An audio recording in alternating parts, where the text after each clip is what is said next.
Hi, I'm Dr. Boyce Watkins from YourBlackWorld.com. First of all, I want to tell you, ignore the mess behind me. That's me being a mad scientist in action. I'm always working, and I'm a believer in substance over style. So you're not going to see me flashy.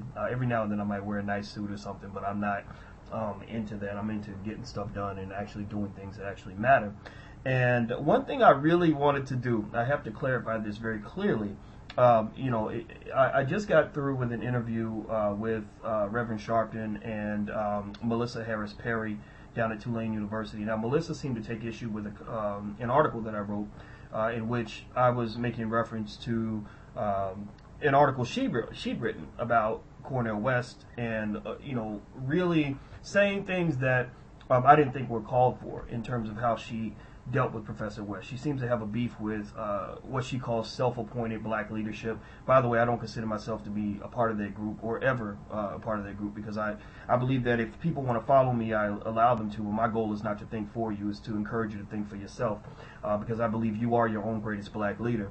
But, she refers to them as the Soul Patrol and makes a disparaging remark about a documentary that Tavis and Cornel had done, and seems to allude to the fact that Cornel is irrelevant as a scholar and as a public figure, which I took offense to that.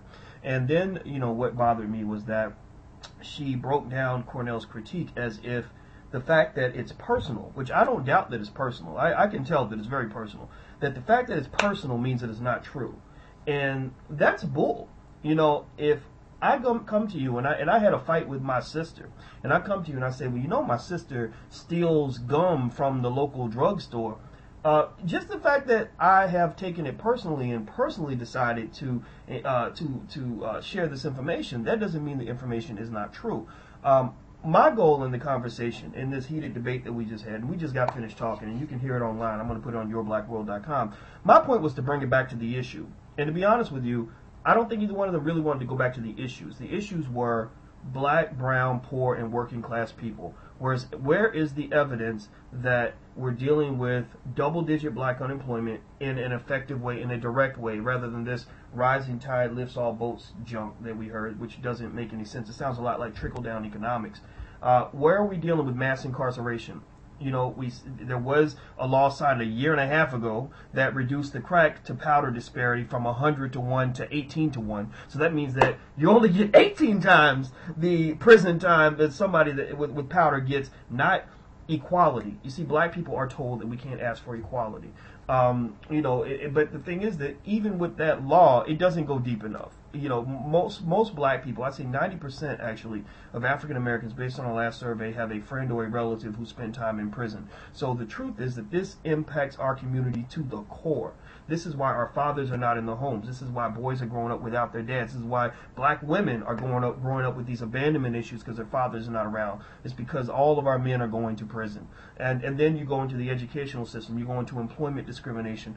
These issues haven't been dealt with, and the thing is, I'm not here to critique the Obama administration in terms of saying I don't like Obama. I mean, we get this mindset that, anybody who criticizes what the administration is doing is a hater. Oh, you're jealous. You want to be like him. And I say, well, I don't want to be the president of the United States, and I'm not jealous of President Obama. I applaud him. But the thing is that, when people send me those emails, I email them back and say, so if I'm criticizing Obama or criticizing the administration because I'm jealous of Obama, does that mean that you're criticizing me because you're jealous of me? No, it's silly. And then the last point I want to make with that is, Reverend Sharpton, one thing that he did, and I love Reverend Sharpton, but I don't agree with this. He kept making reference to what Cornel and Tavis did, and sort of using that in terms of dealing with the issue I was bringing to the table, which was black, brown, poor, and working class people. And I had to make that point to him, and he shut me down. It was kind of interesting. Toward the end, he said, hold on for a minute. Hold on. Hold on means that the person is going to be allowed to finish what they're saying later. But no, it was hold on because there's nothing else that I'm going to let you say, which was fine with me. But one thing I wanted to make clear to Reverend Sharpton is I'm not Tavis and I'm not Cornel. I've never had a conversation in my life with Tavis Smiley. Cornel West, I've never had a conversation in my life with Cornel West. I've exchanged a couple of emails. He called and left me a voicemail message once, but that's it. So I'm bringing this argument back to the issues: black, brown, working class, and poor people. If we can't talk about that and provide evidence that those people are being accounted for in politics, then all this other stuff is just a circus and a sideshow. Don't get distracted.